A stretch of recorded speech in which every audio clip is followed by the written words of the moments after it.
इस भीष्म साहनी पर आयोजित जो जयंती है उनकी पूर्व संध्या पर आयोजित इस आयोजन में मैं बातचीत का सिला, क्योंकि ये हमारा जो कार्यक्रम आज का है वो भीष्म साहनी के नाटकों पर आधारित है, नाटकों पर केंद्रित करके हमारे साथी अपनी बात रखेंगे। इप्टा के विभिन्न इकाइयों के युवा साथी आज हमारे साथ मौजूद है। सबसे पहले मैं इप्टा गुना से हमारी साथी समीक्षा दुबे से आग्रह करूंगा कि वे भीष्म साहनी के नाटक पर जैसे उनके काफी सारे नाटक है, हम सभी जानते हैं 6 नाटक की उन्होंने रचना की। मेरे ख्याल से वे माधवी पे बोलना चाहती है। उन्होंने जैसा प्री शो में बताया था कि वे माधवी पर अपनी बात रखना चाहती हैं। माधवी एक ऐसा नाटक है जो को लेकर किरदारों को लेकर के रचा जरूर गया है, लेकिन भीष्म साहनी जैसा हम जानते हैं कि वे उसको भी प्रासंगिकता देते हैं, और माधवी आज के दौर में भी बेहद प्रासंगिक है कि अगर हम देखें स्त्री का शोषण, स्त्री का एक्सप्लॉयटेशन या केवल इस्तेमाल उपभोग वस्तु जिस तरह से वो बन जाती है इस दौर में, तो इसलिए बेहद जरूरी हो जाता है कि माधवी को आज के परिप्रेक्ष्य में हम देखें। और उस पर और आगे जो अपनी बात रखने के लिए मैं आग्रह करूंगा समीक्षा से कि वे अपनी बात माधवी पे रखें। और भी किसी नाटक पे अगर वे अपनी बात रखना चाहें तो बेशक स्वागत है। समीक्षा। हेलो, वैसे मैंने बताया नहीं था कि मैं किस नाटक पर बोलूँगा।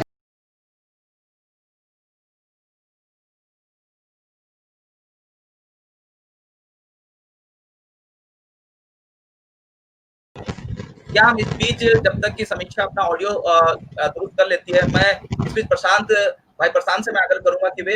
अपनी बात इस बीच रखें ताकि हम जो तकनीकी दिक्कत आई है इस बीच में उसको सुधार सकें। नमस्कार साथियों,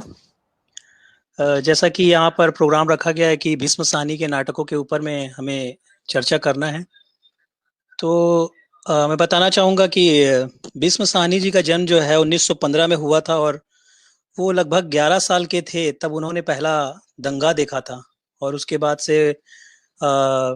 कई सारे वो प्रोफेशन में रहे, उन्होंने अध्यापन का कार्य किया। 4 साल के थे तब से वो नाटक में काम करते रहे। तो इसमें कोई शक की बात नहीं है कि उनका जो लेखन था, उनका जो नाटक था, वो कौन से समझ से वो लिखे हैं, किस तरीके से उन्होंने अपने लेखनी को नाटक की तरह पेश किया है। जैसे उनको पूरा देखते हैं हम, उनका पूरा पृष्ठभूमि खंगालते हैं। पृष्ठभूमि देखने के बाद में उनका जो कालक्रम है, कालक्रम को देखते हुए हम उनके अनुभव को देखते हैं, तो उससे ये पता चलता है कि जितने भी वो एक्सपीरियंस किए हैं, जो उनका अनुभव रहा है, उस हिसाब से वो अपने उनका लिखना हुआ है नाटक में। जिस तरह से उन्होंने नाटक में अपनी बात रखी है, हमेशा एक सवाल खड़ा किया है, चाहे वो कबीरा खड़ा बाजार में हो, चाहे मुआवजे में हो, चाहे माधवी में हो, हानुस में हो, जितने भी 5 या 6 नाटक हैं उनके, तो उनके नाटक का इसमें कोई दो मत नहीं है या कोई दो राय नहीं है कि उनके मन में क्या आया होगा और क्या कैसी मानसिकता रही होगी उनकी, और जिस मानसिकता में वो लिखे हैं। और बेशक वो बहुत अच्छे से प्रस्तुति हुई है उनकी नाटकों की, और ये बार बार किया जाना चाहिए। कबीरा खड़ा बाजार में और मुआवजे जैसे नाटक वो आज भी जीवंत हैं, आज भी समसामयिक लगते हैं। जैसा कि हम देखते हैं कि कबीरा खड़ा बाजार में एक नाटक बिल्कुल आज के समय के लिए सामयिक है। जिस तरह से उसमें एक चरित्र का, एक कबीरा के व्यक्तित्व, कबीर के व्यक्तित्व का जिक्र किया है, और वो व्यक्तित्व एक जात पात, ऊंच नीच, धर्म अधर्म के बीच में फंसा हुआ एक इंसान, और व्यवस्था में फंसा हुआ, और उस खराब व्यवस्था में फंसने के बाद वो अपने खराब व्यवस्था खिलाफ कैसे सवाल खड़ा करता है, किस तरीके से प्रश्न करता है हमेशा, और प्रश्न करने पर उसको कैसे दुत्कारा जाता है, उसके साथ बदसलूकी की जाती है, ये आज हमको देखने को मिलता है। कबीरा खड़ा बाजार में जैसे नाटक है, उसमें एक जगह जैसे कोतवाल है, वो पूछता है कि आपके यहाँ बहुत जात धर्म और छुआछूत और ऊंच नीच बहुत है।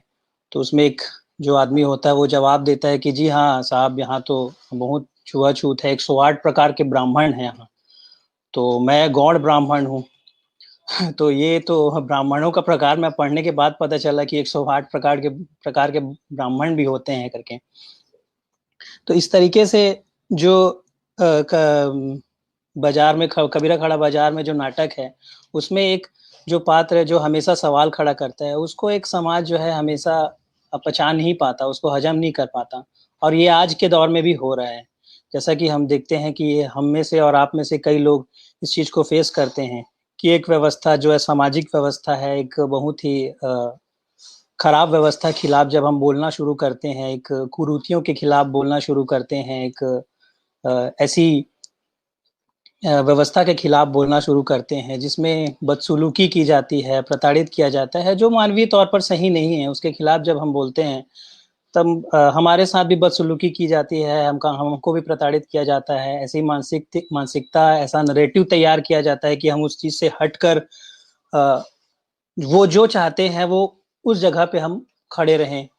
हम अपना साधारण जीवन व्यतीत करें, इस तरीके का हमको फेस करना पड़ता है। तो ये उस नाटक में देखने को मिलता है। माधवी जैसे नाटक में जैसे भीष्म साहनी ने स्त्री शोषण को जिस तरीके से बढ़ावा दिया, स्त्री शोषण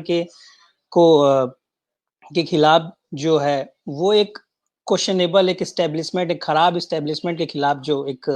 क्वेश्चन खड़ा करते हैं, वो बिल्कुल लाजमी है, देखने लायक है।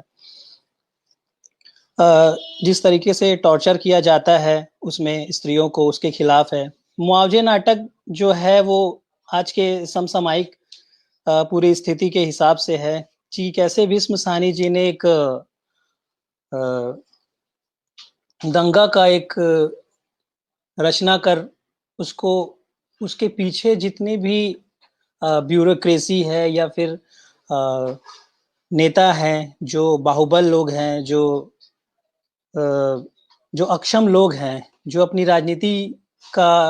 राजनीति के में उस भट्टी में रोटी सेकते हैं, सियासती फायदा उठाते हैं और उस गद्दी पर आसीन हो जाते हैं। ऐसे लोगों को पूरा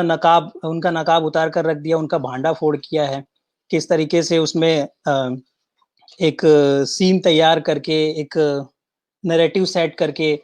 कि आप पहले से ही आप सेट होते हैं कि दंगा होने वाला है और यहाँ पर ऐसी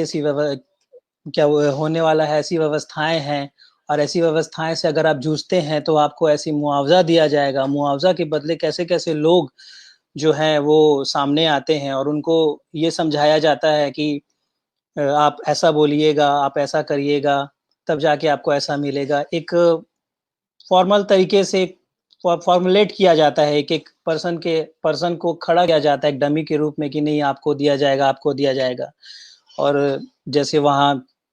पर इसको हम समसामयिक में रूप में लें तो अगर हम आज के समय में दिल्ली की जैसे घटना है जहाँ दंगा हुआ, तो वो बिल्कुल समसामयिक लगती है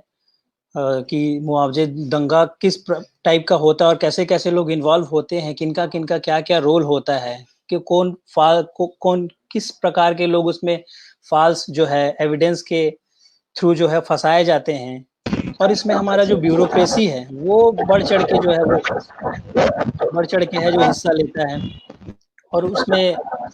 जो है बाहुबल जैसे लोग हैं और कुछ अक्षम लोग हैं जो अपने इस चीज़ों का फायदा उठा के गद्दी पर आसीन होते हैं। तो ये नाटक खेला जाना चाहिए। ये आज के समय के लिए बहुत समसामयिक लगता है और बहुत काफ़ी अच्छा है ये, और बहुत सवाल खड़ा करता है ये नाटक। जिस प्रकार से अब जैसे आज के समय में हम देखते हैं कि मुआवजे जैसा नाटक है, कबीरा खड़ा बाजार जैसे नाटक है, उसमें बहुत सारे सवाल खड़े करते रहना, हमेशा ये चीज़ें दिखाई गई हैं। तो उसमें देखते हैं हम कि आज के समय में जैसे कोई कार्यकर्ता है या कोई पत्रकार है या फिर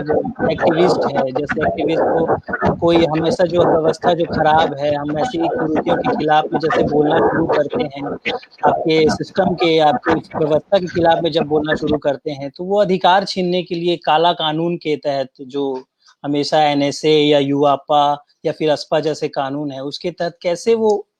फंसा कर उनको जेलों में डाला जा रहा है, उनकी आवाज़ें दबाई जा रही हैं, चाहे वो भीमा कोरेगांव हो, चाहे वो जैसे कि कबीरा खड़ा बाजार में एक सीन है कि कोतवाल के जो आदमी होते हैं वो 2 लोगों को पीट कर उसकी जान ले लेते हैं। ये बिल्कुल, जब मैं इसको पढ़ता हूँ तो मुझे ये अभी के समय में तूतीकोरिन वाली घटना याद आती है कि किस तरीके से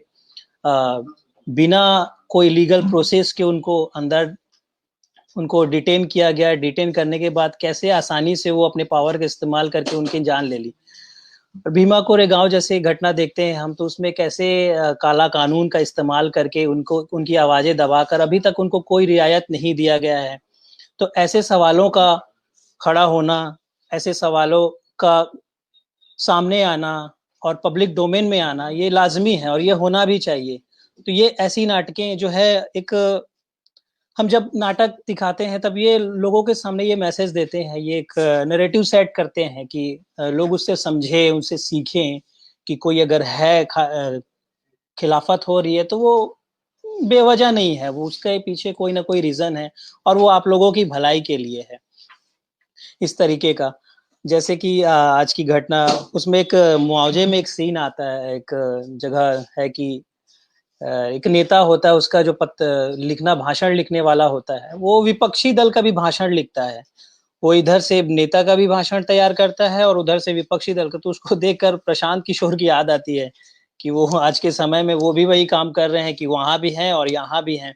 तो इस तरीके का जो सब नाटकों से हमको देखने को मिलता है और हम आज के समय की चीज़ें याद करते हैं तो काफ़ी वो चीज़ दिलचस्प लगती है और ये चीज़ होना चाहिए और हमेशा ये नाटक जो है खेला जाना चाहिए। कबीरा खड़ा बाजार में मुआवजे जैसे, माधवी जैसे नाटक जो हमेशा से ये एक क्वेश्चनेबल, एक खराब इस्टेब्लिशमेंट के खिलाफ में जो है ये क्वेश्चन करते रहते हैं। तो ऐसी है और नाटक के में जो है भीष्म साहनी के जो नाटक है, जितने भी नाटक है उसमें कोई दो राय नहीं, क्योंकि उनका पूरा एक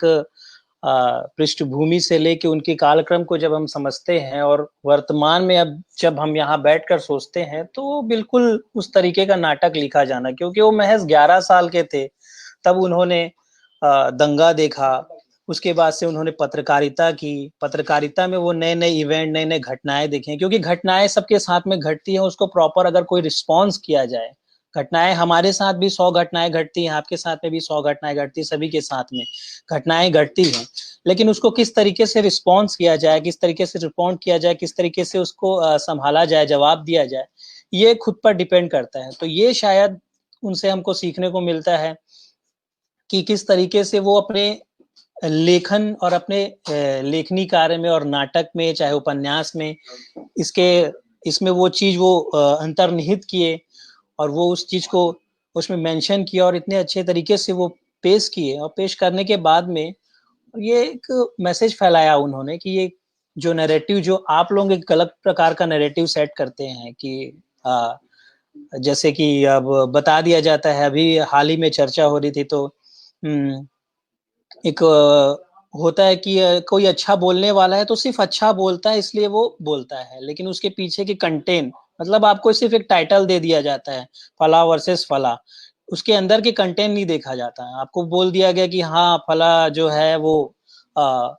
इतने इतने सेक्शन के तहत इतने धारा में जो है वो डिटेन कर लिए गए तो समाज उसको एक्सेप्ट नहीं करता कि नहीं भाई आप जो है वो अपराधी प्रवृत्ति के आदमी हैं, आप जो है वो गलत हैं आपके अंदर की, लेकिन उनके जो ट्रायल होना है, जो कोर्ट के थ्रू जो चीजें जो सामने आती हैं उन गलत है या नहीं है, ये सारी चीजों पर वो लोग नजर नहीं डालते। तो ये कंटेंट बेसिस होता है, तो वो कंटेंट जो है उसमें मिलता है कि ये एक नैरेटिव ऐसे गलत सेट मत कीजिए, आप बिल्कुल इस लबादे में पड़ताल कीजिए और सही तक पहुंचिए, सच में पहुंचेंगे और उसके बाद जो है आप एक अपना नैरेटिव तैयार कर पाएंगे, अपना एक मानसिकता तैयार कर पाएंगे, चाहे वो जैसा भी हो, और वो पड़ताल सभी को करना चाहिए। इस प्रकार का नाटक जो है वो हमेशा, ये दोनों नाटके, तीनों नाटके हमें खेलना चाहिए। ये बहुत ही अच्छा नाटक है और जिस प्रकार से ये नाटक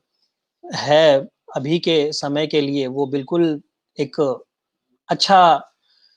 अभी के दौर में बहुत ही वो चैलेंजिंग है, वो हमारे लिए करना भी चैलेंजिंग का काम है और दूसरों को एक अच्छा मैसेज देना है। आपने सुना होगा जो इससे पहले प्रशांत भाई ने जो बातें रखी, उसी सिलसिले को आगे बढ़ाते हुए सानी के नाट्य, नाट्य कला और नाट्य शिल्प को लेकर के या फिर उनके किसी विशेष नाटक पर आप बात रखना चाहते हैं तो बात रखते हैं। अभिषेक भाई। बहुत बहुत धन्यवाद। भीष्म साहनी जी की जन्मदिन की जयंती की पूर्व संध्या पर एक बहुत ही जरूरी और प्रासंगिक बातचीत आप लोगों ने आयोजित करी, उसके लिए और उसमें मुझे बोलने का मौका दिया, इसके लिए भी मैं बहुत बहुत धन्यवाद आपका करूंगा। साथियों, हमें भीष्म साहनी को जब हम देखते हैं तो भीष्म साहनी जी प्रगतिशील आंदोलन की चेतना, प्रगतिशील चेतना के प्रमुख हस्ताक्षर हैं। वे आजीवन अपने लेखन की, अपने पूरे रचना कर्म की शुरुआत से लेकर के और अपने जीवन के अंत तक प्रगतिशील लेखक संघ और भारतीय जननाट्य संघ एकता से गहरी संबद्धता से जुड़े हैं। हम देखते हैं कि जो उनका दौर है, जब वो लिखना शुरू कर रहे होते हैं, वो एक ऐसा दौर है, आजादी आंदोलन अपने चरम पर था। उसी दौरान एकता और प्रगतिशील लेखक संघ का गठन हुआ था तथा औपनिवेशिक दमन काफी हद तक बढ़ गया था। द्वितीय विश्व युद्ध का दौर था, बंगाल में अकाल पड़ा था, लगातार लाखों लोग भूखों मरने को मजबूर थे। ये वो दौर था। उस समय एकता का आंदोलन शुरू होता है। प्रगतिशील लेखक, कलाकार, वैज्ञानिक सभी एक मंच पर आते हैं और एक विचार होता है एक बेहतर दुनिया का, जहां जमहूरियत हो, जहां सांप्रदायिकता ना हो, जहां आम गरीब मेहनत कश आदमी के लिए एक अच्छी, एक सुंदर दुनिया का सपना हो जो पल सके वहां। ये वो दौर था। हम देखेंगे कि भीष्म साहनी के पूरे रचना कर्म में, न केवल नाटक बल्कि कथाओं में, उपन्यास में, ये चेतना, ये जो प्रगतिशील चेतना है, जो एक जनवादी मूल्यों पर आधारित लोकतांत्रिक देश की, भारत की ही नहीं बल्कि पूरे समूची दुनिया की कल्पना कर रही थी, ये विचार उनके केंद्र में है। मैं सारिका पत्रिका को उन्होंने एक इंटरव्यू दिया था और इसमें उन्होंने बड़े खुलकर कहा था अपने विचार को लेकर के। वो बात मैं जरूर आप लोगों से शेयर करना चाहूंगा। मैं पढ़ रहा हूँ, 4-5 लाइनें हैं। यह सभी जानते हैं कि मैं मार्क्सवादी दृष्टिकोण से अपने जीवन को देखता हूँ और साहित्य में उसका प्रयोग करता हूँ, लेकिन फिर भी मेरी यह विचारधारा मेरे जीवन में या मेरी रचनाओं में कोई अनावश्यक दबाव नहीं डालती। मैं वही करता हूँ जो चाहता हूँ, वही लिखता हूँ जो उचित समझता हूँ। ऐसा नहीं कि लिखना कुछ और चाहता हूँ और मार्क्सवादी विचारधारा के दबाव में लिख कुछ और जाता हूँ। वास्तव में जब किसी विचारधारा को कोई आत्मसात करता है और वह उसके संपूर्ण व्यक्तित्व से जुड़ जाती है, तो वह कोई बनावटी चेष्टा नहीं रह जाती। साथियों, हम भीष्म साहनी जी की कहानियों में, उपन्यास में और उनके नाटकों में अगर बेहद गौर से देखें तो यहाँ आतंकित कर देने वाली बौद्धिकता नहीं है। यहाँ कोई वैचारिक दुरूह नहीं रचा गया है, कोई शिल्प का माया जाल नहीं बुना गया है। उनकी कहानियों में, उनके समूचे रचना कर्म में और नाटकों में जीवन है, जीवन की विसंगतियां हैं, उस जीवन का संघर्ष है और सत्ता से उसका संघर्ष है। और सत्ता तथा प्रतिक्रियावादी ताकतों का जो गठजोड़ है, वो उनके उपन्यासों में, नाटक में लगभग सभी जगह आता है। धर्म सत्ता, अर्थ सत्ता किस तरह राज सत्ता से गठजोड़ कर रही है, ये चीज बहुत ही बारीकी से दिखती है। हम तमस में देखें या उनके नाटकों में हानूश में देखें, कबीरा खड़ा बाजार में देखें, माधवी जहां राजा ययाति ही पितृ सत्ता का भी प्रतीक है और राज सत्ता के भी प्रतीक है। वो एक राजा भी है और एक पिता भी है। और किस तरह से स्त्री का दमन होता है, तो उस नजरिए से भी तो जो सत्ता है वो उसको वो बड़ी ही अच्छी तरह से उसकी पड़ताल करते हैं, उसको क्लियर करते हैं। या आलमगीर है। दूसरी चीज कि सांप्रदायिकता पूरे उनके रचना कर्म के केंद्र में ना सही तो एक मुख्य घटक है, जिसे भी एक बड़े खतरे के तौर पर देखते हैं। ये वही वो हम सभी जानते हैं कि वो आज जो पाकिस्तान है, उस भारत के उस हिस्से से वो आए थे। उन्होंने विभाजन देखा था, बहुत करीब से देखा था। उन्होंने एक समूची दुनिया में धर्म के नाम पर किया गया एक बहुत बड़ा रक्तपात देखा था। उसी पर वो तमस लिखते हैं, और तमस लिखते हैं। इसके अलावा अगर आप देखेंगे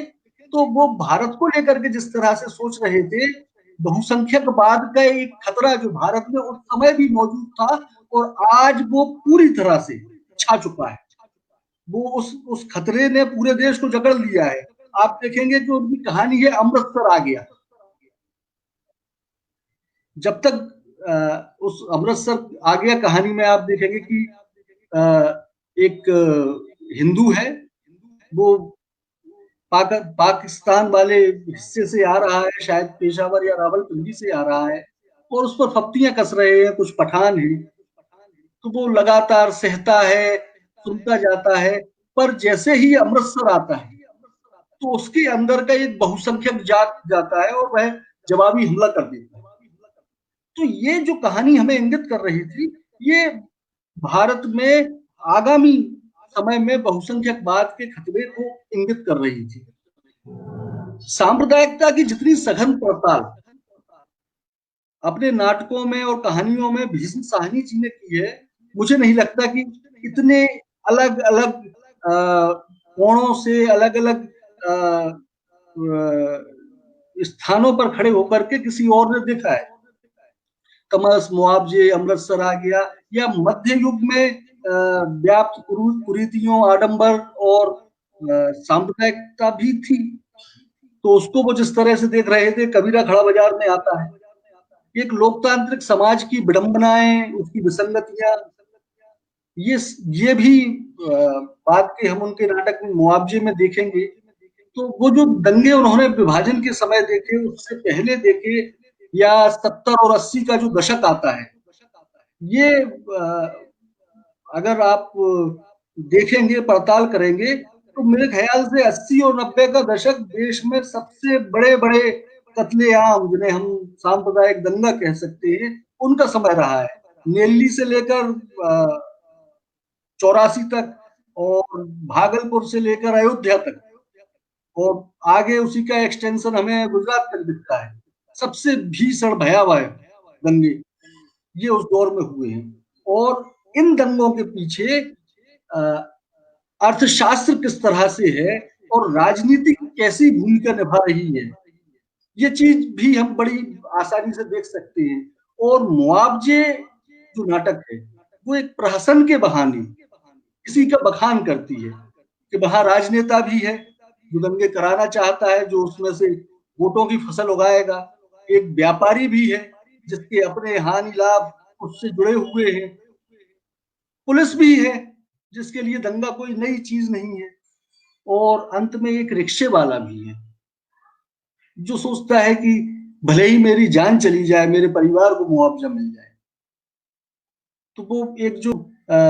समाज का जो सबसे अंतिम व्यक्ति है, जो उसकी स्थिति है, वह भी उसमें दिखाई गई है। तो मैं कुल मिलाकर के जो कह रहा था कि एक तो धार्मिक आडंबर, सांप्रदायिकता, और सांप्रदायिकता का राजसत्ता से जोड़, और एक लोकतंत्र में कबीरा खड़ा बाजार में ये चीज मध्ययुगीन जब राजतंत्र हुआ करता था, उस दौर में दिखाई गई है। मुआवजे में ये एक लोकतांत्रिक देश का चित्र खींचा गया है, जिसमें ये सारी चीजें किस तरह से गठजोड़ किए हुए हैं। ये जो जितनी सहजता से ये सारी चीजें आती हैं, मैंने पहले भी कहा कि वे शिल्प का कोई माया जाल नहीं रचते। वे बौद्धिकता, आतंकित करने वाली बौद्धिकता को अपने नाटकों में, कहानी, उपन्यासों में नहीं लाते। वे बड़ी ही सहजता से और सरलता से ये सारी चीजें हमारे सामने रखती हैं। और इन्हीं के साथ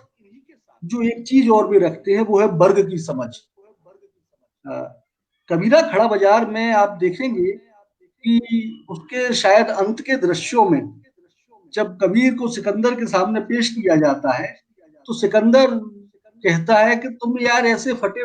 चिथड़ों में लिपटे हुए हो, तुम कैसे जुलाहे हो? तो कबीर कहते हैं कि हाँ साहब, मैं जुलाहा ही हूं, और यही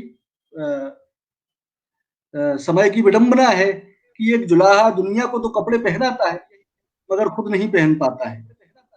तो ये वर्ग की समझ, और ये आप देखेंगे सभी नाटकों में शुरू से अंत तक दिखेगी। 2 नाटक जो है, कुल 6 नाटक लिखे हैं भीष्म साहनी जी ने।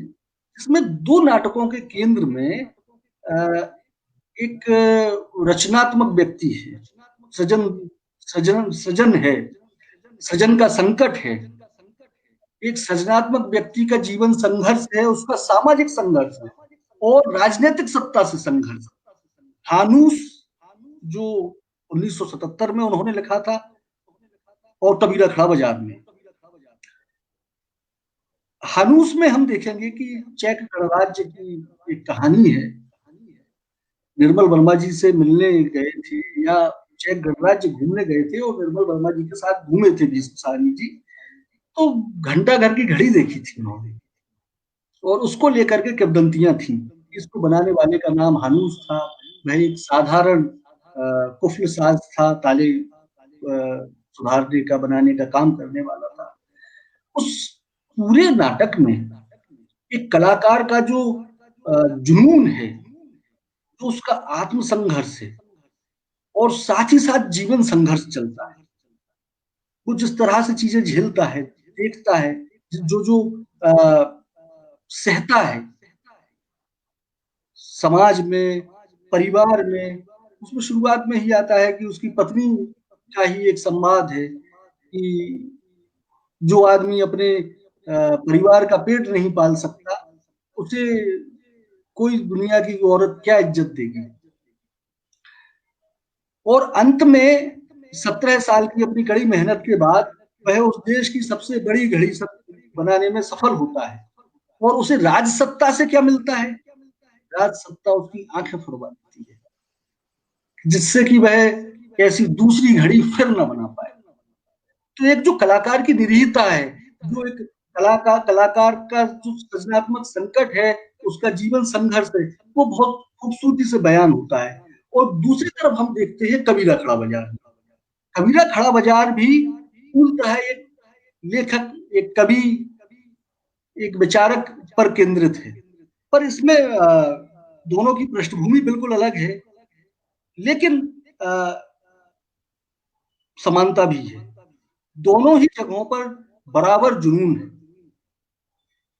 जिस शिद्दत के साथ कुफलसाज घड़ी बना रहा है, उसी शिद्दत के साथ कबीर समूचे समाज की बुराइयों से, आडंबरों से, बाह्याचारों से टक्कर ले रहे हैं, सत्ता को टक्कर दे रहे हैं, धर्म सत्ता को टक्कर दे रहे हैं, उसकी आलोचना कर रहे हैं। और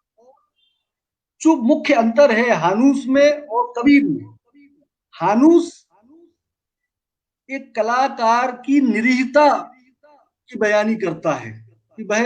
अंत में कितना निरीह हो जाता है, जबकि कबीर धर्म सत्ता से, राज सत्ता से तो चुनौती देती है और एक संगठित आंदोलन चलाती है। ये दोनों का मुख्य अंतर है और यही कबीर की सबसे बड़ी देन है, कामयाबी है कि हानूस के बरक्स कबीर सामाजिक चेतना से लैस है। उन्हें दुनिया जहान की फिक्र है। उनकी जो कला है वो सिर्फ एक जुनून तक नहीं है, एक सिर्फ खुद के सृजनात्मक तुष्टि तक सीमित नहीं है, वो काफी आगे बढ़ जाती है और वो पूरे समाज को एक नई राह पर ले जाना चाहते हैं। तीसरा उनका एक जो पौराणिक नाटक है माधवी, उस पर समीक्षा ने भी बात कही और मुझे लगता है कि उसने काफी बेहतर बात कही है। उसमें जो राजा ययाति है वो पितृसत्ता का भी पोषक है और राज सत्ता का भी पोषक है, और उसमें माधवी का जो संघर्ष है वो एक स्त्री का संघर्ष है और वो अंततः उसमें विद्रोह करती है। तो ये महत्वपूर्ण है। एक और नाटक है आलमगीर, जो औरंगजेब पर केंद्रित है। तो औरंगजेब के बारे में जो इतिहास हमें बताता है, हम लोग जानते हैं कि एक कट्टर तानाशाह था जिसने सत्ता के लिए मजहब को भी औजार बनाया था, और जिस तरह से उसने उसका जो पहला जो सबसे बड़ा संघर्ष था वो दारा शिकोह के विरुद्ध था, और दारा शिकोह जस्ट अपोजिट था औरंगजेब के। औरंगजेब जितना कट्टर, तानाशाह और क्रूर किस्म का शासक था, दारा शिकोह मजमा उल बहरीन लिखने वाला एक शायर कह सकते हैं, एक उदारवादी, उदार दृष्टिकोण का उसको राजकुमार कह सकते हैं। तो वो संघर्ष है, और उसमें आप देख, उसकी जो सबसे महत्वपूर्ण चीज है कि अंत में आलमगीर अकेला पड़ जाता है। एक एक शासक जो एक पूरे उपमहाद्वीप पर शासन कर रहा था, जिसने सभी सबसे बड़े अपने पुरखों को मिला करके सबसे बड़े क्षेत्र पर राज्य किया, जो कि क्रूर रहा, निर्मम रहा, और अंत में उसका एक अकेलापन होता है, अकेलेपन को पहुंचता है। तो वो है। बाकी मुआवजे नाटक पर हमने अभी बात करी, प्रशांत जी ने बढ़िया बात कही थी कि मुआवजे नाटक जो है वो बेहद ही महत्वपूर्ण नाटक है आज की राजनीति को, उसमें दंगों की भूमिका को या दंगों में राजनीति की भूमिका को, राज्य सत्ता, धर्म सत्ता और अर्थ सत्ता के गठजोड़ को समझने के लिए और उसे नग्न कर देता है वो। तो वो बेहद ही महत्वपूर्ण नाटक है। इसके अलावा जो मैं कहूंगा कि भीष्म साहनी जी आजीवन भारतीय लोकतंत्र की विडंबनाओं से, उसकी विद्रूपताओं से टक्कर लेते रहे, उन्होंने चुनौती देते रहे अपने लेखन के माध्यम से, अपने रचना कर्म के माध्यम से, और अपनी राजनीतिक गतिविधियों, सांगठनिक गतिविधियों के भी माध्यम से। वो प्रगतिशील लेखक संघ इप्टा से लगातार जुड़े रहे, और इसके साथ साथ एफ्रो एशियन लेखक संघ से भी लगातार जुड़े रहे। तो उन्होंने एक ये जो राह दिखाई थी,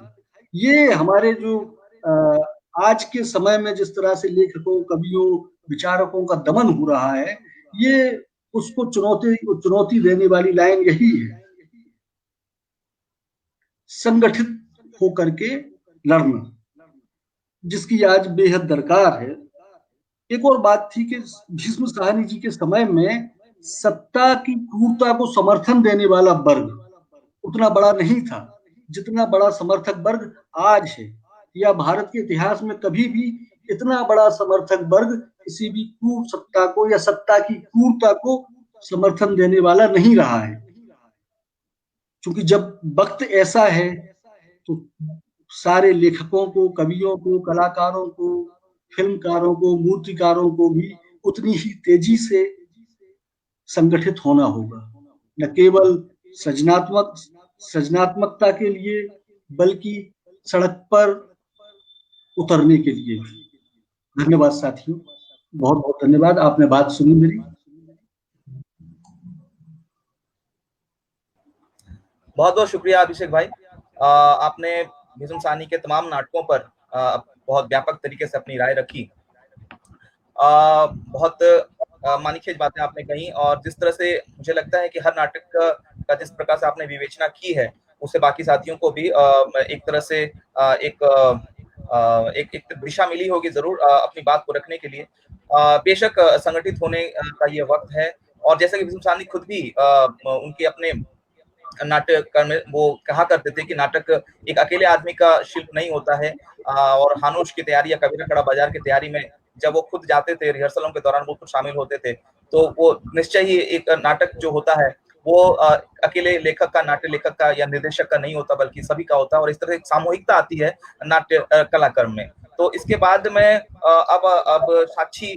से आग्रह करूंगा कि वे भी अपनी बात अब इस चर्चा को आगे बढ़ाते अपनी बात रखेंगी। साक्षी शर्मा। नमस्कार साथियों, मेरी आवाज आ रही है आप लोगों को?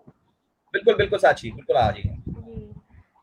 वैसे तो प्रशांत जी और अभिषेक जी ने काफी अच्छे तरीके से काफी डिटेल के साथ अपनी बातों को रखा है यहाँ पर, और भीष्म साहनी जी के बारे में मैं यही कहना चाहूंगी कि क्योंकि उनका एक्सपीरियंस आप देख सकते हैं कि उन्होंने जिस वक्त में अपना मतलब उनका जो यंग वाला जो उनका जो टाइम था वो उन्होंने जिस वक्त में गुजारा है उस कारण उनके एक्सपीरियंसेस जो थे वो काफ़ी ज़्यादा रहे हैं और उन्होंने जो देखा है विभाजन के पहले का भारत और उस समय लोगों को जो परेशानियां जो तकलीफ हो रही थी उस समय का जो पॉलिटिकल एटमॉस्फेयर था उस समय का जो बिजनेस का जो पावर था वो सारी चीज़ें उन्होंने देखी और इसी कारण ये सब कुछ उनके नाटकों में बहुत साफ साफ दिखाया देता है और मैं अभी बेसिकली यहाँ पर माधवी नाटक के बारे में बात करना चाहूंगी क्योंकि बाकी नाटकों पर काफ़ी डिटेल में बात हो चुकी है। माधवी नाटक जो है वो बोल सकते हैं आपकी महाभारत काल पर बेस्ड नाटक है। तो वो काफ़ी पुराने वक़्त का से देखने लगेगा कि अरे महाभारत काल का लिखा हुआ नाटक है। लेकिन वो आज भी उतना ही रेलेवेंट है जितना कि वो उस वक़्त या पहले था जब लिखा गया उस वक़्त था। माधवी नाटक में जो मेन जो कैरेक्टर है माधवी वो जिन लोगों के बीच में रहती है जैसे कि उसके पिता ययाति वो जो रहते हैं वो एक राजा रहते हैं जो कि बहुत दानवीर होने के कारण उन्हें लोग जानते हैं तो राजा ययाति की पुत्री रहती है वो जो कि अब अपना राजपाट सब कुछ छोड़कर वन में रहने लग गए हैं और वहीं पर गालव एक युवक रहता है जो कि विश्वामित्रा जी का अ, विद्यार्थी रहता है और उसने अपनी शिक्षा ग्रहण के बाद वो जिद करने लग जाता है कि आप मुझसे गुरु दक्षिणा लीजिए और विश्वामित्र जो रहते हैं वो क्रोधित हो जाते हैं और वो गुस्से में आकर उससे गुरु दक्षिणा में 800 अश्वमेधी घोड़े मांग लेते हैं तो आप बोल सकते हैं कि ये दो पुरुषों के बीच के मतलब अहम की टकरार हो जाती है जिसकी वजह से वो बोलने लग जाता है कि जल्दी से जल्दी उसे अश्वमेधी घोड़े लाने पड़ेंगे लेकिन वो यह नहीं कर सकता था अकेले तो इसलिए वह दान के अपेक्षा में राजा ययाति के पास चला जाता है राजा ययाति के पास चला जाता है राजा ययाति के पास देने के लिए कुछ भी नहीं रहता है तो वो सोचने लग जाते हैं कि अगर मैं इसे कुछ भी नहीं दूंगा तो मेरा जो दानवीर होने का मेरा जो एक मेरी जो चर्चा होती है वो कैसे होगी और यह सोचकर वो अपनी इकलौती पुत्री को दान में दे देते हैं माधवी के बारे में यह भविष्यवाणी की गई रहती है कि उसके कोख से जन्मा जो पुत्र होगा वो एक चक्रवर्ती सम्राट बनेगा और इसलिए राजा ययाति कहते हैं कि आप माधवी को जिस भी राजा को देंगे वो खुशी खुशी उसे अपनी पत्नी बनाना चाहेगा उसे रखना चाहेगा और उसके बदले में वो तुम्हें 800 घोड़े दे देगा और यही सोचकर वो जो रहता है वो माधवी को लेकर चला जाता है इस तरीके से आप देख सकते हैं कि कैसे एक जो पिता रहते हैं वो अपनी पुत्री के बारे में नहीं सोचते और अपनी झूठी शान के कारण वो अपनी इकलौती पुत्री को दान में दे देते हैं अब माधवी का यहाँ से जो जर्नी है वो शुरू होता है और वो बिना कुछ बोले अपने पिता की आज्ञा का पालन करते हुए निकल जाती है जैसे ही वो जाती है तो उसे एक तरीके से बोल सकते हैं कि अपनत्व का अपनत्व लगने लगता है गालव के साथ और वो उसके साथ जीवन बिताना चाहती है लेकिन क्योंकि गालव अपने स्वार्थ में रहता है और गालव यह सोचता रहता है कि उसे अपने स्वार्थ को पूरा करना है तो वो माधवी के बारे में उस तरीके से नहीं सोचता और वो यही सोचता रहता है कि मैं कैसे करके अपनी प्रतिज्ञा पूरी करूं और इस कारण वह माधवी का इस्तेमाल करता है और माधवी को राजाओं के पास लेकर जाता है एक तरीके से बोल सकते हैं कि यह नाटक जो है वो वुमेन ऑब्जेक्टिफिकेशन को दिखाता है कि कैसे स्त्रियों को एक सामान की तरह एक इस्तेमाल किया जाता है जिनकी जिनकी भावनाओं के बारे में कुछ भी ख्याल नहीं रखा जाता और उन्हें बस जितना हो सके अपने स्वार्थ के लिए लोग इस्तेमाल करते हैं माधवी को एक और वरदान यह भी रहता है कि वो कभी भी मतलब पुत्र जन्म के बाद भी वो फिर से अपना कुमारी रूप धारण कर सकती है और यही कारण रहता है कि जब उसे एक राजा के पास जाने पर सिर्फ 200 घोड़े मिलते हैं तो वो कहती है कि ठीक है आप मुझे वापस छोड़ दीजिए मैं आपको पुत्र देने के बाद यहाँ से चली जाऊंगी और फिर मैं किसी और राजा के पास जाऊंगी ताकि वो जाकर गालव की मदद कर सके और ऐसा करने के कारण माधवी का बोल सकते हैं आपकी हर तरीके से शोषण होता है और इस नाटक में बहुत ही अच्छे से यह दिखाया गया है कि कैसे एक लड़की जो कि तुरंत अपने बच्चे को जन्म देती है और उसे एक प्रेम होता है अपने बच्चे से लेकिन फिर भी वह अपने बच्चे को छोड़कर चली जाती है, उसे जाना पड़ता है क्योंकि उसे वो एक कर्तव्यनिष्ठ औरत रहती है और उसे यह रहता है कि उसे गालव के प्रतिज्ञा को पूरा करने में उसकी सहायता करनी है। और इस तरीके से आप देखेंगे कि इस नाटक में बहुत ही मार्मिक तरीके से यह दिखाया गया है कि कैसे माधवी अपने पुत्र को जब छोड़कर जाती है तो उसे कितनी पीड़ा होती है और वो उसे बार-बार यह सुनाई देता रहता है कि उसका बालक रो रहा है और वो उसे पुकार रहा है और उसे छोड़कर जाना पड़ता है। और अंत में ऐसा होता है कि माधवी जो रहती है वो अ, जब सब कुछ गालव के लिए वो कर देती है, उसकी प्रतिज्ञा पूरी करने में उसकी मदद कर देती है, तो अंत में जब माधवी का स्वयंवर होता है, तो वो गालव की परीक्षा लेती है और उसे उसके सामने वो उसी तरीके से आ जाती है जैसे कि अपने आखिरी जो उन्होंने अपने पुत्र को जन्म दिया था, उसके बाद वो जैसी रहती है, वो वैसे ही गालव के सामने आती है। गालव उसे देखकर चौंक जाता है कि अरे! यह तो बूढ़ी हो गई है, अब इसमें परिवर्तन आ गया है, मैं इसे कैसे अपना सकता हूँ? और इस कारण गालव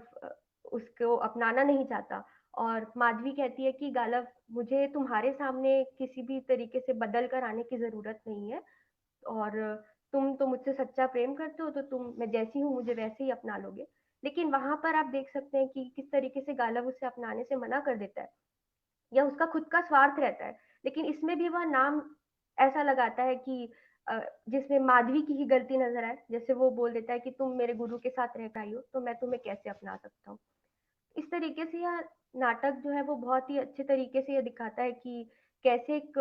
पितृसत्ता जो है वो जो चली आ रही है उसमें कैसे औरतों का शोषण होता है और सिर्फ उतना ही नहीं इसमें जितनी जगहों पर माधवी जो है वो एक एक अबला नारी लगेगी, एक कमजोर लगेगी, उसके ऊपर तरस आएगा, लेकिन वो उतना ही पावरफुल कैरेक्टर भी है। आप देखेंगे कि कैसे माधवी के जो कुछ एक जो डायलॉग्स और कुछ एक जो सीन्स है वो इतने पावरफुल हैं कि वो अपने बच्चे को छोड़कर भी चली जाती है ताकि वो अपने सारे कर्तव्यों का पालन कर सके और अंत में जब उसे यह एहसास होता है कि उसके ये सभी त्याग और बलिदान का कोई अ, अर्थ नहीं था और कुल मिलाकर औरतों को सिर्फ और सिर्फ एक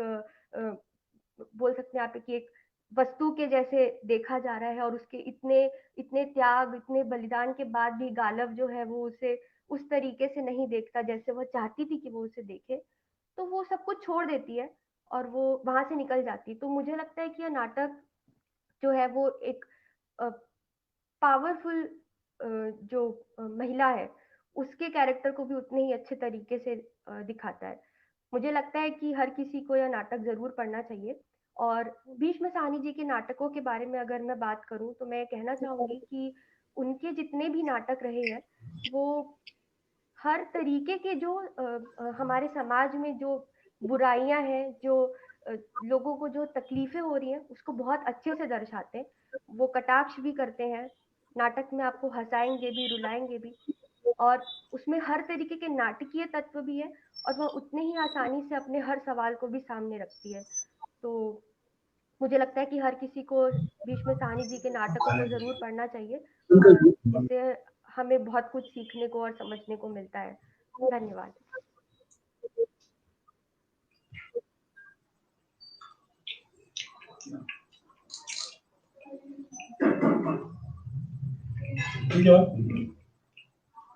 लेट आती है।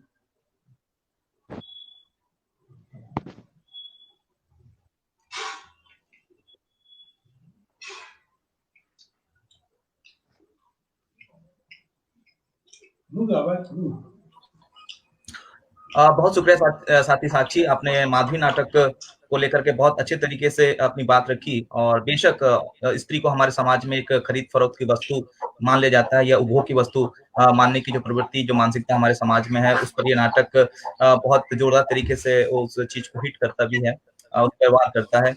बेशक हम जिस समाज में रह रहे हैं उसका बहुत कटु सच्चाई ये है लेकिन हम ये भी कर रहे हैं कि हम इसी प्रवृत्ति के खिलाफ लगातार अपनी लड़ाई अपनी मुहिम को बनाए रखते हैं बहुत बहुत धन्यवाद साथी साक्षी अब मैं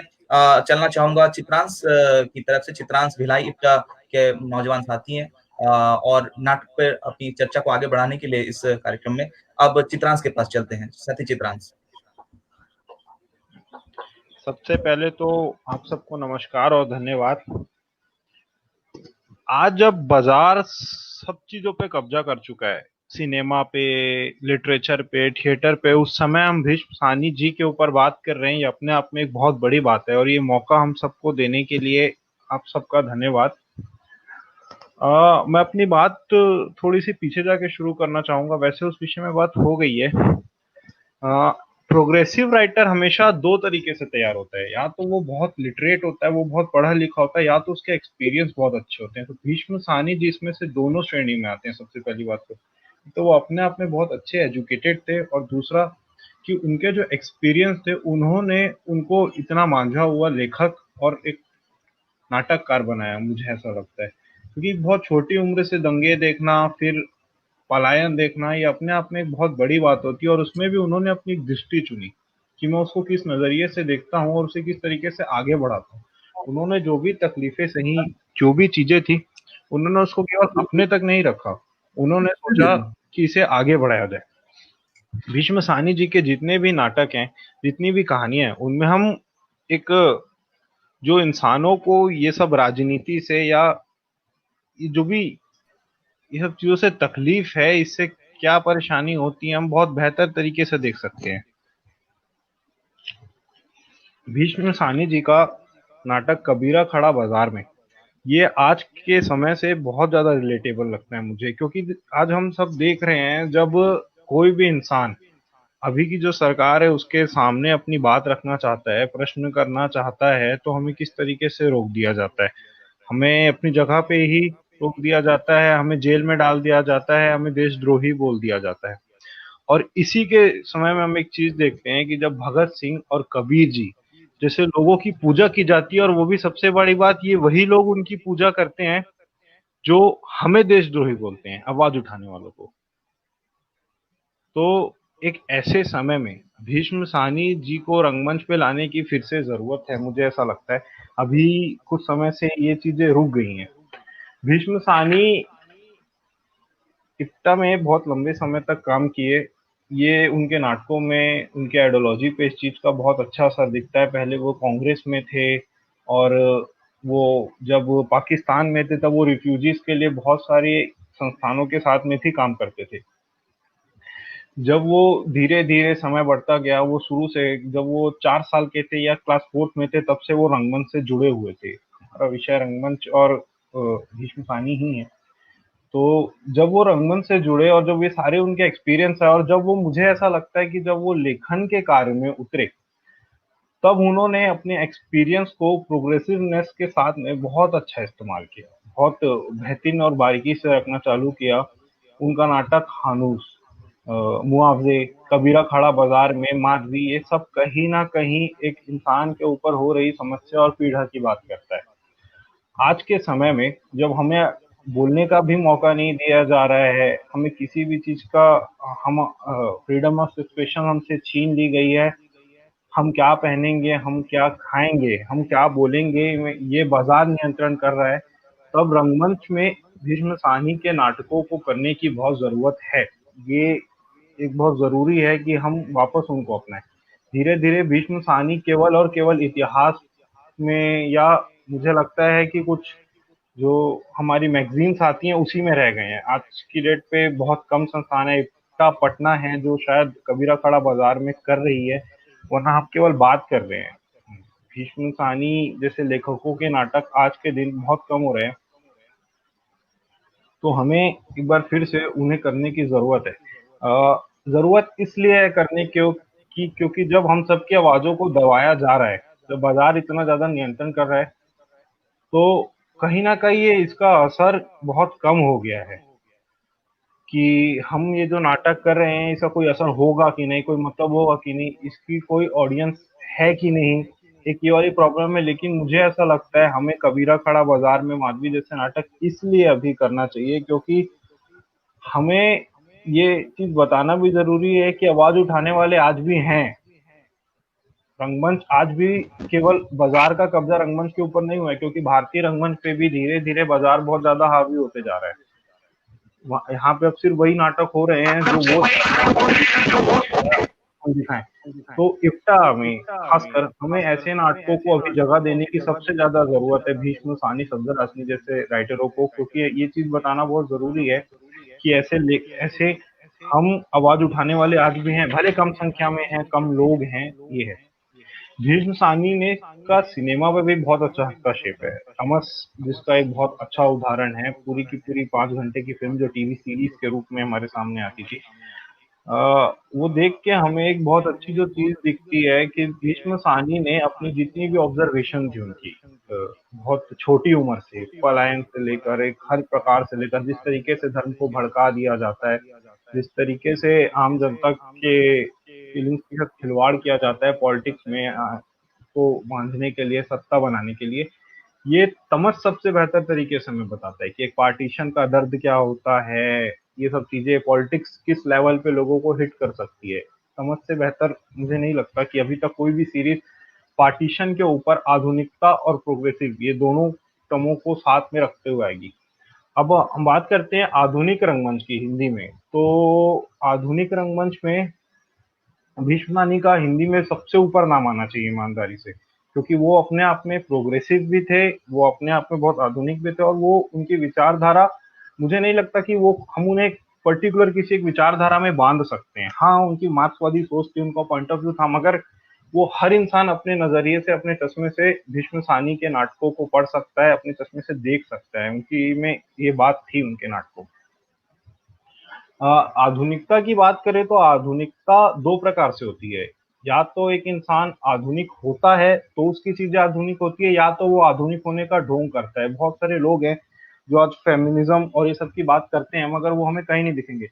लेकिन जो भीष्म सानी जी के साथ में है, ये पहला वाला पक्ष है कि वो आधुनिक थे करके उनकी चीजें आधुनिक थी। वो ये कोई भी चीजें ऐसी बनाई हुई या खेली हुई नहीं थी। उनका कबीर को लेकर जो पॉइंट ऑफ व्यू था, वो हमें कबीरा खड़ा बाजार में बहुत बेहतर तरीके से देखने को मिलता है। और माधवी में हमें माधवी में ये बेहतर समझ में आता है, माधवी पढ़ के, कि भीष्म सानी जी का एक महिलाओं को लेकर, जो समाज में जब एकदम बहुत पुरुष पुरुष प्रधान समाज में एक महिलाओं को किस तरीके से देखा जाता है और उसमें किस तरीके से उनको दबाया जाता है, उस चीज को लेकर उनके क्या पॉइंट ऑफ व्यू थे और एक महिलाओं की क्या भूमिका होती है समाज में, माधवी जैसे नाटकों, तो अभी साक्षी दीदी ने उसको बहुत बेहतर तरीके से समझाया है, तो उसमें बात करना फिर से।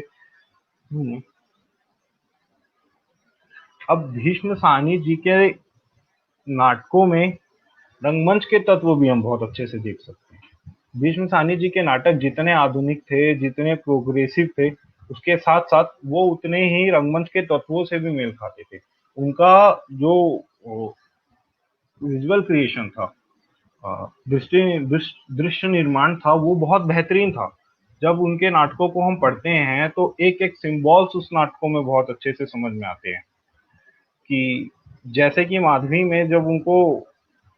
उसका यूज किया जाता है, माधवी का हर जगहों पे हर कोई उसका इस्तेमाल करता है, तो जिस तरीके से चीजें उस नाटक में होती है, कबीरा खाड़ा बाजार में जो अंतिम दृश्य है, जिसमें सिकंदर लोधी आता है और उससे कबीर बात करते हैं, मुझे लगता है कभी भी सत्ता कितनी भी आगे बढ़ जाए, लोग कितना भी आगे बढ़ जाएं, वो चीज हमेशा वहीं की वहीं रहेगी। कोई भी राजा आएगा वो ऐसा ही रहेगा। वो ये आधुनिकता थी उनके नाटकों में, कि जो चीजें कभी खत्म नहीं होंगी। हम कितना भी कन्वर्ट हो जाए, हम कितना भी टेक्नोलॉजी में चले जाएं, कुछ चीजें भीष्म सानी के नाटकों में, कुछ तत्व ऐसे उनके नाटकों में नजर आते हैं जो कभी खत्म नहीं होंगे। जो माधवी में दिखाया गया है, उसका देश काल, उसका समय कुछ भी हो, लेकिन वो मेरे ख्याल से हमेशा जीवित रहेगा। कहीं ना कहीं वो चीजें हर प्रकार के उसमें हमारे सामने हर समय में, आज से 100 साल बाद भी वो आ ही जाएंगी। कबीरा खाड़ा बाजार में से एक जो बहुत अच्छी चीज है, जो हम सबको सीखनी चाहिए और हम रंगकर्मियों को जिस चीज को अपनाना चाहिए, उस पूरे के पूरे नाटक में हमको एक चीज दिखती है कि कबीर को हम सब आज बहुत मानते हैं, हम कबीर के गाने गाते हैं, हम सब करते हैं, मगर भीष्म सानी जी के कबीरा खड़ा बाजार में टाइटल से सुना था, उन्हें बाजार मतलब उन्होंने पूरा का पूरा आज के समय में कबीर को लाके खड़ा कर दिया, और ऐसा है कि भाई अब देख लो क्या है। और ये सच है, उसमें उनका कबीर बिल्कुल भी इम्प्रोवाइज्ड कबीर नहीं है, वो वैसा ही कबीर है जो उस समय कबीर थे, और वो आज के समय में आ गए। हम इतनी बड़ी-बड़ी बात करते हैं कि चीज़ें कैसी होंगी, ऐसा होता तो वैसा होता, मगर जब कबीर आज है तो उनका हाल कबीरा खड़ा बाज़ार में जैसे नाटकों से हमारे सामने एकदम साफ-साफ पेश आता है।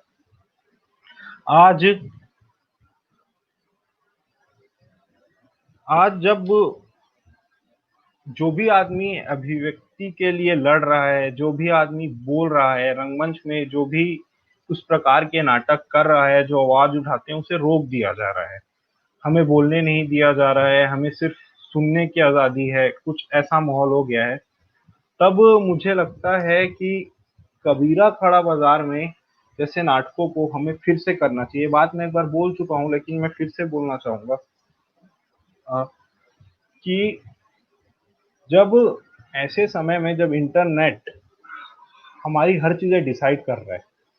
हम क्या खाएँगे, हम क्या पिएँगे, एडवर्टाइज़मेंट हो गया, फ़ेसबुक, व्हाट्सएप, ये सब पे फ़ेक न्यूज़ और ये सब इतनी ज़्यादा हमारे ऊपर हावी हो चुकी है कि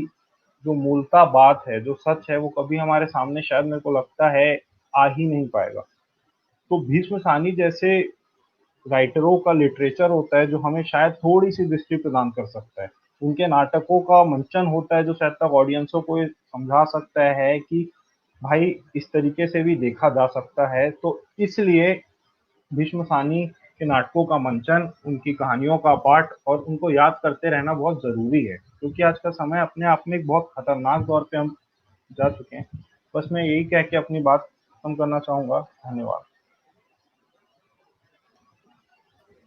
बहुत-बहुत धन्यवाद साथी चित्रांश। आपने बहुत बढ़िया एक बात कही इस बीच कि भीष्म साहनी के नाटकों को अब पटना इप्टा का कबीरा खड़ा बाज़ार में अगर छोड़ दिया जाए तो बहुत अधिक मंचन नहीं हो रहे हैं, वो उस पर ध्यान देने की हमें बेहद ज़रूरत है और बहुत सही भी है क्योंकि उनके तमाम नाटक जो है उनकी प्रासंगिकता आज भी बनी हुई है। माधवी नाटक का ज़िक्र बार-बार आया है हमारे यहाँ। तो ये सारी चीज़ें क्योंकि उनके नाटक जो थे बहुत ही सरल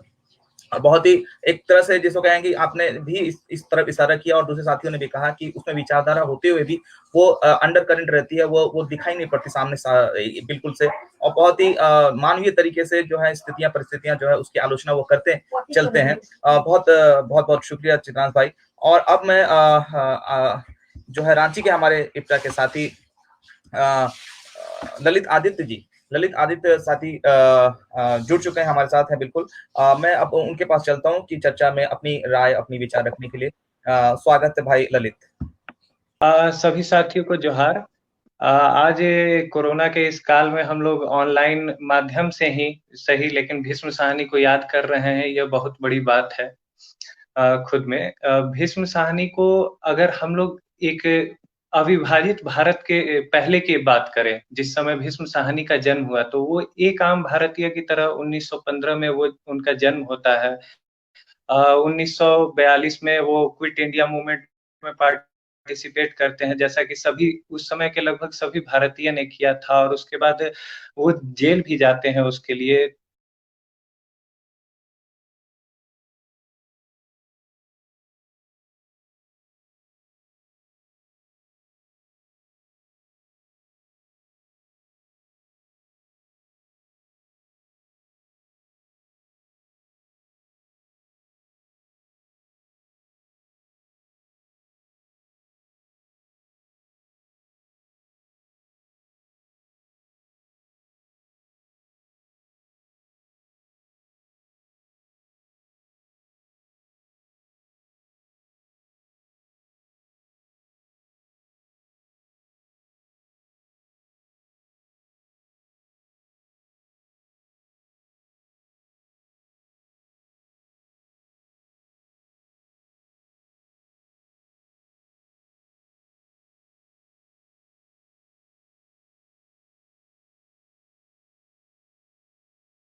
बहुत बहुत धन्यवाद साथी ललित, आपने बहुत बखूबी अपने विचार विष्णु साहनी के तमाम नाटकों पर रखे और एक तरह से समग्रता पर भी आपने बहुत संक्षेप में भी बात रखी। बहुत बखूबी आपने इस चीज को बताया। सभी साथियों ने बहुत अच्छे तरीके से विष्णु साहनी के नाटकों को, आज हम जब इस परिचर्चा के माध्यम से विष्णु साहनी को और उनके नाटकों को समझने की कोशिश कर रहे हैं। इप्टा के अलग अलग इकाइयों के तमाम साथी हमारे साथ आज मौजूद है और बहुत अच्छी तरह से उन्होंने माधवी नाटक हो, कबीरा खड़ा बाजार नाटक हो, मुआवजे नाटक हो, बहुत अच्छे ढंग से और एक तरह से एक ताजी हवा की तरह उनके विचार आज हमारे सामने आए हैं। ये बहुत ही स्वागत योग्य बात है। बहरहाल साथियों, आज इस परिचर्चा में जो हम विष्णु साहनी के नाटकों पर केंद्रित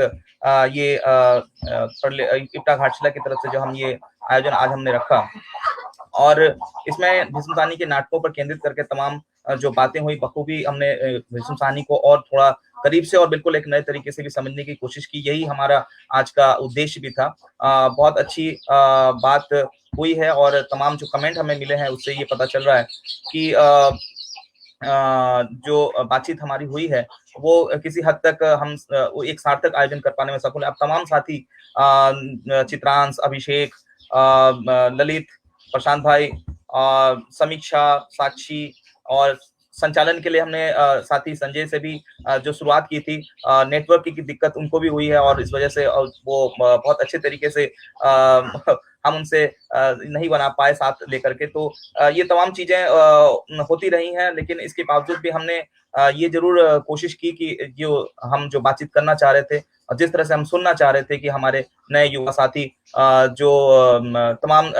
मोर्चों पर खास करके इप्टा के नाटकों के जरिए बहुत सक्रिय है, बेहद सक्रिय है, लंबे वक्त से काम कर रहे हैं। चित्रांश खास करके उनका जब मैंने परिचय देखा तो वो 5 नाटकों का निर्देशन भी कर चुके हैं। तो ये बहुत अच्छा लगा मुझे और हमने ये भी प्रयास किया कि विभिन्न इकाइयों में जैसे कि हमने बिल्कुल पहली बार समीक्षा और साक्षी को सुना भी। समीक्षा को हम सुन नहीं पाए, लेकिन बहरहाल साक्षी ने जिस तरह से अपनी बात रखी माधवी नाटक पर, वो बिल्कुल बहुत ही फ्रेशिंग था। तमाम साथी आप जो इस कार्यक्रम में हमारे साथ आज बने हैं, तमाम साथियों का पुनः इप्टा घाटशिला की ओर से और झारखंड की तरफ से भी मैं बेहद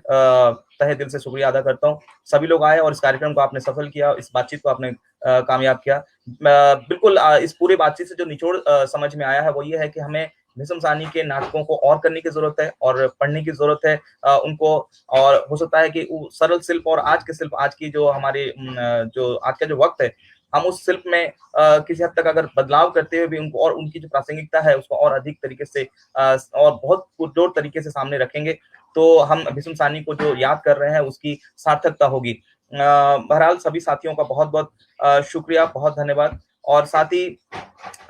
जो हमारे फेसबुक लाइव के जरिए भी तमाम साथी, वरिष्ठ साथी, राकेश जी हमारे इप्टा के महासचिव, राष्ट्रीय महासचिव वे जुड़े रहे और उषा आटले जी हमारे साथ रही और मणिमा मुखर्जी भी रहे, अर्पिता श्रीवास्तव, तमाम साथी, रामद्वाली जी, ये सभी जो लगातार हमारे साथ इस लाइव में बने रहे हैं, उन तमाम सभी साथियों का, सभी दोस्तों का बहुत बहुत शुक्रिया। इस लाइव चूंकि